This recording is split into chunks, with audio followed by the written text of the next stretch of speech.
ایک نیاز مند کثرت سے ذکر الہی کرتا رہتا تھا، حتیٰ کہ ایک دن اس پرخلوص ذکر سے اس کے لب شیریں ہو گئے۔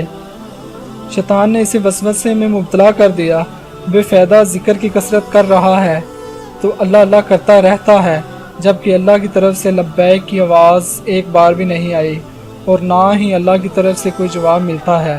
پھر یک طرفہ محبت کی پینگ بڑھانے سے کیا فائدہ؟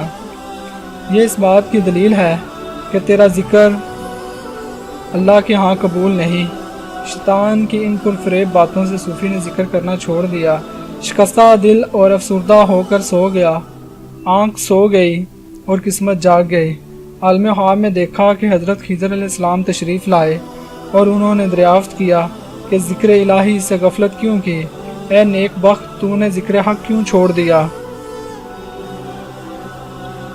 آج تو اس ذکر پاک سے پیشماں ہو گیا ہے۔ اس نے کہا، مجھے بارگاہ الہی سے کوئی جواب ہی نہیں ملتا۔ اس سے دل میں خیال آیا کہ میرا ذکر قبول ہی نہیں ہو رہا۔ حضرت خضر علیہ السلام نے فرمایا، تمہارے لیے اللہ عز و جل نے پیغام بھیجا ہے کہ تمہارا اللہ تعالیٰ کے ذکر میں مشغول ہونا، اور دوسرا تمہارا پہلی دفعہ اللہ کہنا قبول ہوتا ہے، تب ہی دوسری بار تجھے اللہ کہنے کی توفیق ملتی ہے، اور تمہارے دل میں یہ جو سوز و گداز ہے، یہ میری چاہت، محبت اور تڑپ ہے، یہی تمہارے ذکر کی قبولیت کی نشانی ہے۔ اے بندے، میری محبت میں تیری یہ تدبیریں اور محنتیں سب ہماری طرف سے جذبے کشش کا ایک عکس ہیں۔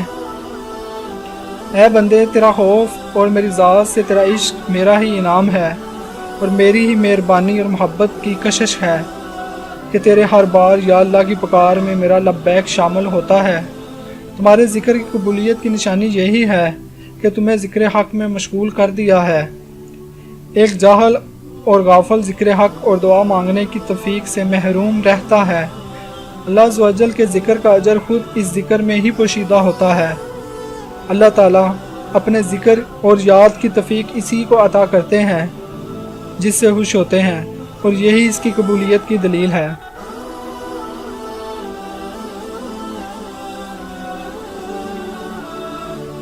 نیکی کرنے کی توفیق بھی اللہ ہی دیتا ہے۔